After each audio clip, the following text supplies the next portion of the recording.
Okay, hi guys. Here I am in a random car park at this really cool restaurant that has the most stunning views. I don't know if you can see. You probably can't see because I'm sitting in the car, but it's kind of up in the mountains. And I'm about to have my first business meeting with a friend of mine, and my computer or my laptop has just blown up. So thank goodness we have phones and technology. So I wanted to take the opportunity. I just did a little live on Instagram earlier on motherhood and what it's like to mother small children and what happens to us when we're mothering small children. Probably what happens to us when we're just mothering in general. Some of us mother, our friends or our parents or our partners, and the quickest way to kill your relationship, I think, is to mother your partners. So if you're doing it, stop it. But so what inspired these thoughts and reflections really is it's nothing new. I have lots of different friends around the world, and what I noticed around women that become mothers of one child, and then usually that when the second child comes along, a lot of kind of stress creeps in, and a lot of I guess I don't want to say soul destruction, but I guess we lose ourselves. And I'm not saying that this is for every mum, but it's very easy to lose ourselves in the duties that come with motherhood, which is quite giving and quite masculine, and takes us away from the soul and the feminine, and takes us away from giving to ourselves. And when we stop giving to ourselves, we're really not able not only just to give to our children, but also to people around us, including and most importantly to our partners. And this is such an important topic, I believe, because we don't realize that because we're not filling our own cup, we're kind of waiting for our partner to do it or instigate something within us or to take charge or to give us our time out instead of being responsible for that time out that we give to ourselves. And so what do I mean by that? Well, we all know that a car can't run without petrol, and it's kind of the same, and you can't breathe. Like if a plane was crashing, you would have to fit your own mask first because you would then have to be able to breathe in order to fit your child's mask. So it's the same.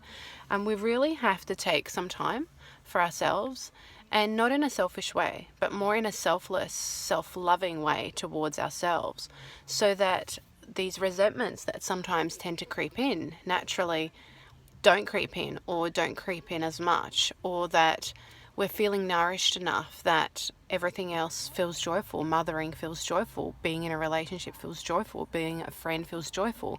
We don't get into the, comparison game and thinking that others are so happy because that's what it looks like. Because let's be honest, the human condition does not spare anyone. But it does reward the ones that do take the opportunity to actually grow. And when I say grow their own soul and nourish their own soul. And so for me personally, I what do I do? And I'm not a master of this by any means, but I try. I do have daily rituals.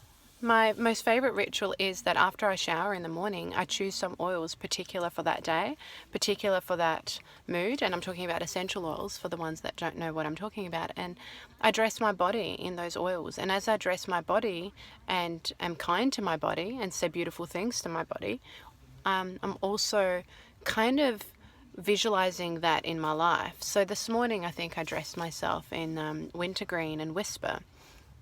Whisper being a very feminine blend, and wintergreen actually being amazing for physical pain, but emotionally being the oil of surrender. And I just felt like the feminine energy calls us so much to surrender. And when we're trying to control everything, we're not flowing. We're not in the feminine, we're in the masculine. We are feeling anxious, we're feeling stressed. We don't trust the process of life. So we think by controlling everything in our life, by overscheduling ourselves, we're really operating from the masculine. And sometimes that's necessary. Like you can't get much done from just being in the feminine. Yeah, you can manifest great things, but then you lose them as quickly as they come because there needs to be a greater balance as well. And this is for males and females. But what I wanted to acknowledge is that, some of us carry deep shame about feeling hard feelings once we become mothers.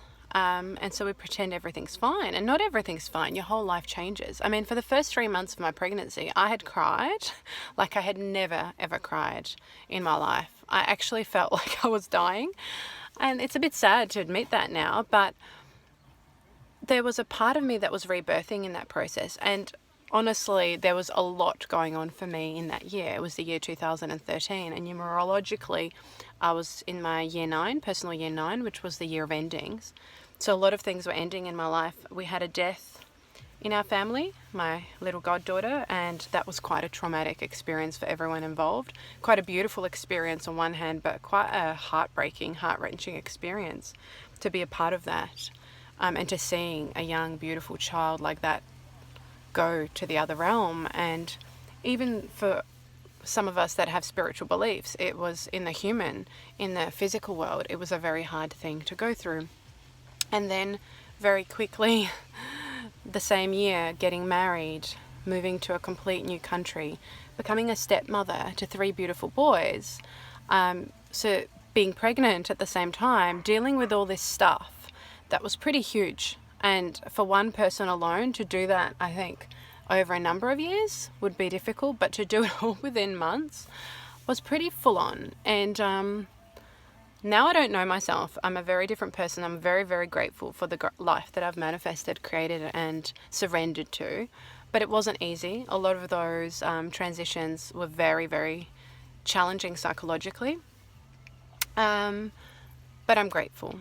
And so back to motherhood and back to mothering ourselves, I really feel it's so important to carve out that time, and it doesn't have to even be half an hour or an hour. It can be a moment if that's all you feel you have, but just create that time, whether it's a bath, whether it's a meditation, whether it's a cup of tea, drunk very slowly, still, without staring at the phone or the computer or the TV or whatever it is you use to numb or disassociate from being in your body.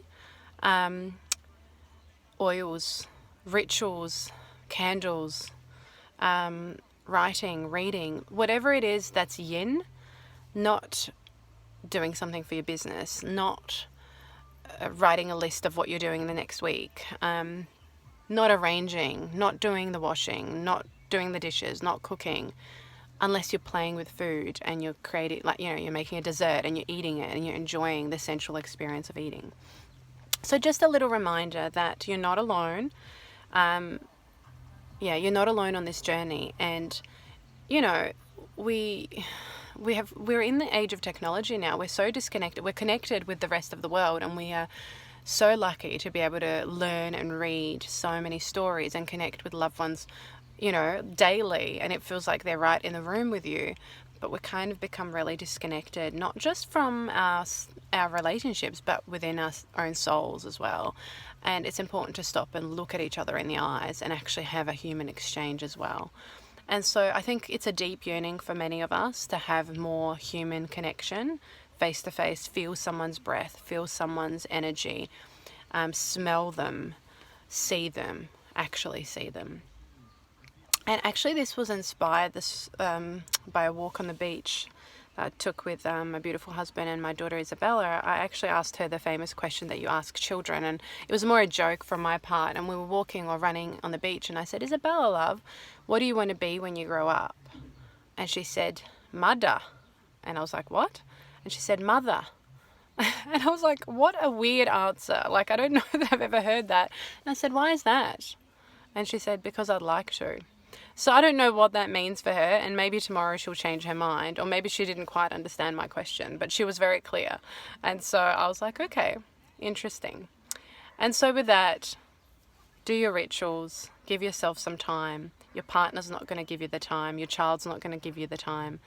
Your list is forever going to get busier and longer. But it's up to you to give yourself that time. And when you do, your partner will notice. They'll feel the shift. Your friends will notice. People will notice that in you, and they'll want to connect with you on a more feminine kind of level. So take care and have a happy week ahead.